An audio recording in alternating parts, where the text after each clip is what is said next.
নমস্কার। কেমন আছেন সকলে? কিছুটা গ্রীষ্মের দাবদাহ কমেছে বটে।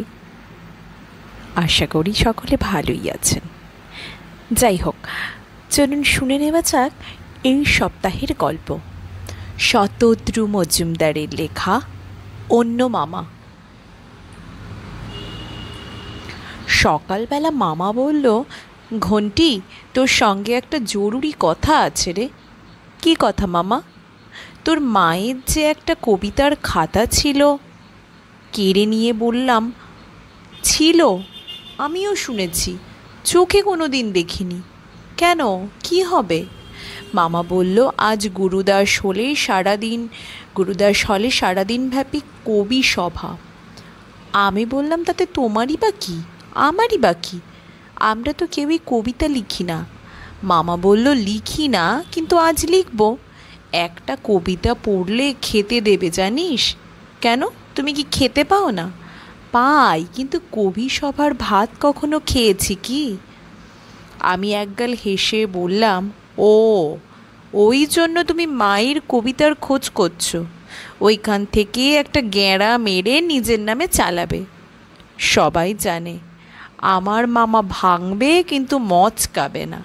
তাই একটা বিড়ি ধরিয়ে বলল, ধুর বোকা, তোর মার কবিতা আমার নামে চালাতে যাব কেন? দিদির নামেই পড়ব। স্নেহলতা দেবীর কবিতা এখনকার কজন পড়েছে?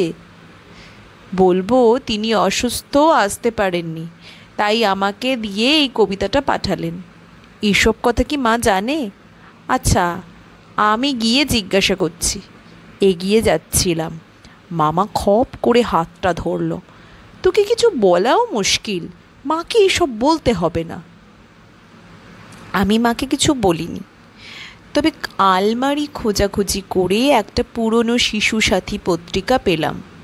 তাতে মার একটা কবিতা, নাম ছোট্ট জিজ্ঞাসা। মামাকে দেখাতেই বলল, কাজের কাজ করেছিস, এই কবিতাটাই আমি পড়ব। আমার মায়ের কবিতা পাঠ হবে, তাতে আমিও খুব খুশি। বললাম, এই ভালো খবরটা কিন্তু মাকে জানানো দরকার। মামা রেগে মেগে বলল, এখনই কিছু জানানোর দরকার নেই। বলেই মামা আমাকে নিয়ে সোজা হলো হাজির। সেই হলে দেখলাম, সে কি হৈ হৈ ব্যাপার, রই রই কাণ্ড। বাড়ির ছাদে দুমুখো দুটো মাইক বাজছে, গান বাজছে। অবাক পৃথিবী, অবাক যে বারবার। অবাক কাণ্ডই বটে। গাছের ডালে ঝুলছে, ধুলো ওড়াই কবিতা পাই, বাইবেল, কোরআন, গীতা, সবই আমার কবিতা। সবার উপরে কবিতা সত্য। হলে ঢোকার মুখেই একজন টেবিল চেয়ারে বসে, তার সাদা পাঞ্জাবি ভর্তি কী সব লেখা, মনে হচ্ছে কবিতার লাইন। মাথায় কাগজের লম্বা টুপি, অনেকটা চানাচুরওয়ালার মতো, তাতেও কবিতা। একটা লাইন পড়তে পারলাম, কবিতা তোমায় দিলাম আজকে ছুটি। অনেক কষ্টে হাসি চাপলাম। ছুটি দিয়েছে তো মাথায় নিয়ে বসে আছে কেন, সেটাই বুঝলাম না। মামা নাম সই করলো, সঙ্গে সঙ্গে হাতে ধরিয়ে দিল একটা প্যাড আর ডট পেন।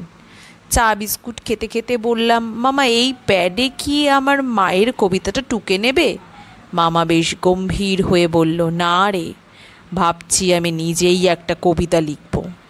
এদের এসব কাণ্ড কারখানা দেখে আমার খুব কবিতা লিখতে ইচ্ছে করছে। তাই নাকি? পাশাপাশি সময় পেলে তোর মায়ের কবিতাটাও পড়ব। আমি বললাম, মায়ের কবিতাটা আমি পড়ি না। না না, তুই পড়বি কি? স্টেজে উঠেই ঘাবড়ে যাবি, সে আরেক বিচ্ছিরি কাণ্ড হবে। পড়লে আমিই পড়ব। আমি আর কি বলবো? মামা আজ মায়ের কবিতায় নিজের নামে চালাবে। হলের ভিতরে বসে সেটা ওই নতুন প্যাডে টুকলি মারবে। মামা সব পারে। বিশাল হল, সারি সারি চেয়ার, রকমারি লোক বসে।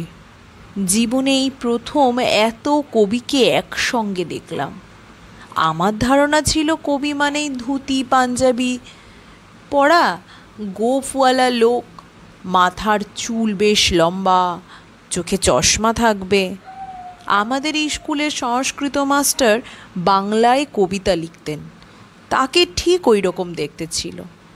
এখানে তেমন একজনকেও দেখতে পেলাম না।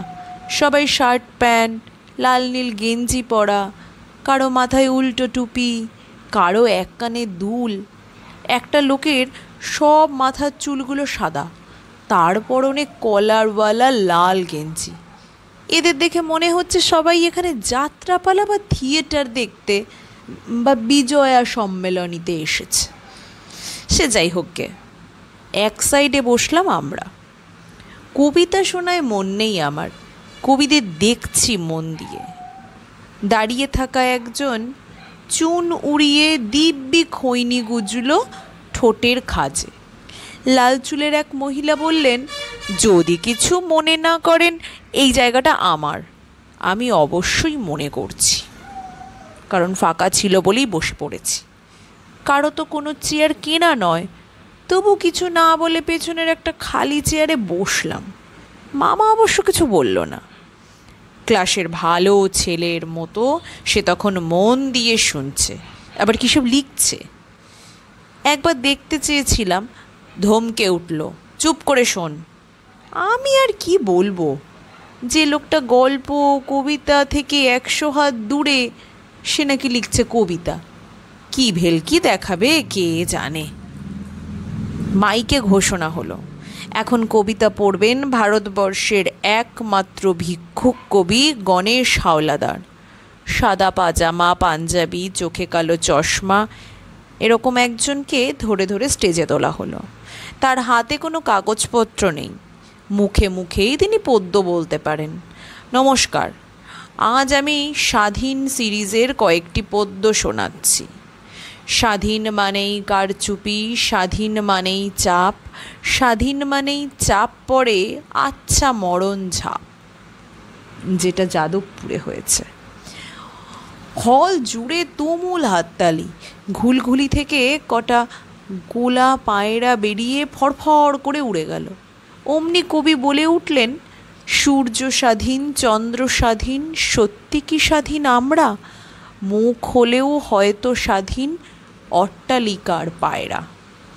অনর্গল এমনই ডজনখানিক ছোট ছোট কবিতা শুনিয়ে ফের হাততালি তুলে হাওলাদার স্টেজ থেকে নেমে গেলেন। সত্যি বলতে কি, এখনো পর্যন্ত যতগুলো শুনলাম তার মধ্যে ভিক্ষুক কবির কবিতাটাই আমার শ্রেষ্ঠ বলে মনেও থাকবে। আবার ঘোষণা হলো, এখন কবিতা পড়তে আসছেন বাঁকুড়া থেকে আগত কবি সুখসারি। আপনাদের অবগতির জন্য জানিয়ে রাখি, এরা স্বামী স্ত্রী মিলে একটি কবিতা রচনা করেন। এটাই ওদের কাব্য বৈশিষ্ট্য। দুটো মাইকের সামনে দুজন দাঁড়ালো, একজন মহিলা একজন পুরুষ। দুজনের হাতেই দুটো কাগজ। এ একটা লাইন বলে, সে একটা। আচ্ছা কেমন, বেঁচে পড়তে যেমন তেমন, কি বাহবা শ্বাসে জলে, পড়েছি খুঁড়োর কলে। হায় কি বেহাল জিটি রোড, শের শাহের ডাউনলোড। ভাট বকেই চলেছে, অনেকটা ঠিক তরজা গানের মতো। সেটা হলেও বরং ভালো হতো, একটু মজা পাওয়া যেত। ওদের আরেকটি বৈশিষ্ট্য লক্ষ্য করলাম, দাড়ি, কমা, ড্যাশ, সেমিকোলন, জিজ্ঞাসা চিহ্ন, এগুলো সব মুখে মুখে বলে দিল। দুপুর 2টো নাগাদ এবার মামার ডাক এলো। আমিও নড়ে চড়ে বসলাম। মাইকের সামনে তালেবরের মতো মামা দাঁড়ালো। নমস্কার, আমার কবিতার নাম জগা খিচুড়ি। বলেই যাত্রা করার ঢঙে কি যে পড়লো মাথামুন্ডু কিছুই বুঝলাম না। হাততালিও দিল অনেকে। খুব ছোটোবেলায় আমাদের পাড়ার কেষ্টা পাগল সাদা কাগজে হাবিজাবি লিখে এনে মাকে পড়ে শোনাতো। তারপর বলতো, বৌদি এবার তালের বড়া খাওয়ান। মামার কবিতাও অনেকটা সেই রকম। স্টেজ থেকে নেমে এসে মামা বলল, একটা বিড়ি খেয়ে আসি। যেন রাজ্য জয় করে এলো। পকেটে হাত দিয়ে বিড়ি বের করতে যাবে, অমনি একজন এসে বলল, নমস্কার দাদা, দারুণ কবিতা লিখেছেন, একটা সিগারেট খান। মামা জিজ্ঞাসা করলো, আপনার নাম?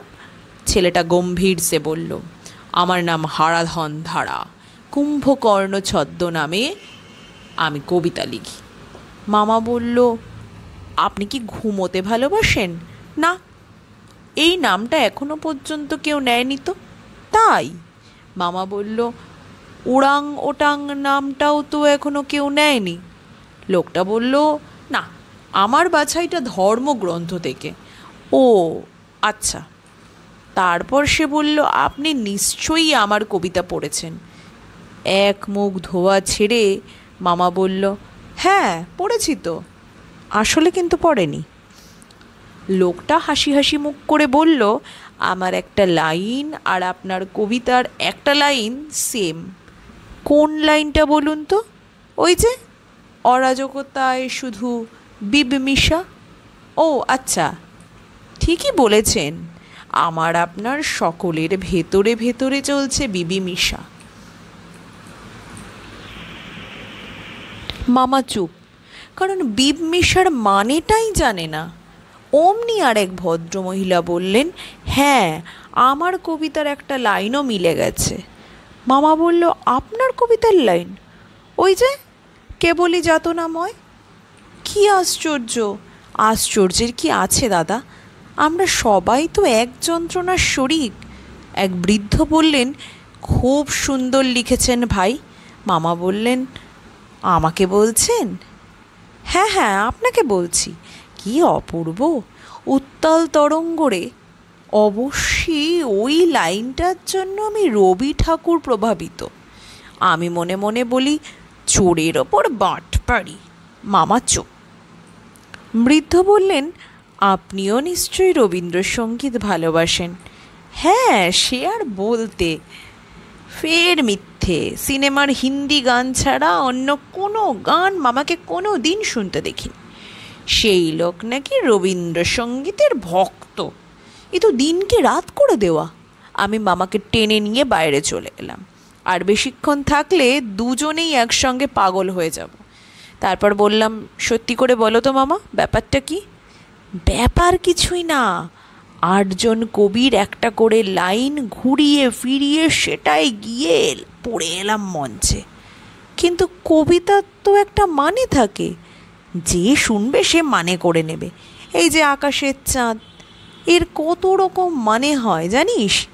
আমি বললাম, চাঁদের তো একটাই মানে, পৃথিবীর উপগ্রহ। মামা সেই এক কথা, একটা পাশ করলে তুই এটা বলতিস না। আমি মাধ্যমিক ফেল, এটা সবাই জানে, কিন্তু তার সঙ্গে এসবের আবার কি সম্পর্ক? রাগ হজম করে বললাম, কি বলতে চাইছো সেটা বলো তো। সব জানতার মতো মামা বলল, ভূগোলের কথা ছাড়। কবিতায় কেউ চাঁদকে বলে প্রিয়ার মুখ, কেউ বা শিশুর হাসি, কেউ কাস্তে, কেউ পোড়া রুটি, আবার কেউ বলে উজ্জ্বল ফাঁদ। আধুনিক কবিতাও তাই, এক একজনের কাছে এক এক রকম মানে। কোনোটাই সঠিক নয়, আবার ভুলও নয়। বললাম, আমার খিদে পেয়ে গেছে। হ্যাঁ, তা তো পাবেই, জীবনে খাওয়া ছাড়া আর কি করলি? চ খেয়ে নি, তবে তোকে খেতে দেবে কি না জানি না। আমার পেটে খিদে, মুখে অন্য কথা বললাম, না দিক, তুমি খাবে আমি দেখব। মানে? দুটো পাশ করে তুমি এর মানে জানো না? জানি না বলেই তো বলছি। অন্যের কবিতা নিজের করে যদি তোমার মন ভরে, তাহলে তোমার খাওয়া দেখে আমারও পেট ভরবে। মামা এবার চুপ, মনে হচ্ছে উত্তরে কি বলবে তার ভাষা হাতড়াচ্ছে। নমস্কার, শেষ হলো আজকের গল্প। কেমন লাগলো আপনাদের কমেন্ট করে জানাতে ভুলবেন না। ভালো লাগলে লাইক করবেন, আর কাইন্ডলি সবার সাথে চ্যানেলের লিঙ্কটি শেয়ার করে দেবেন। আপনারা পাশে থাকলে গল্প পাঠ করতে আমার খুব ভালো লাগবে।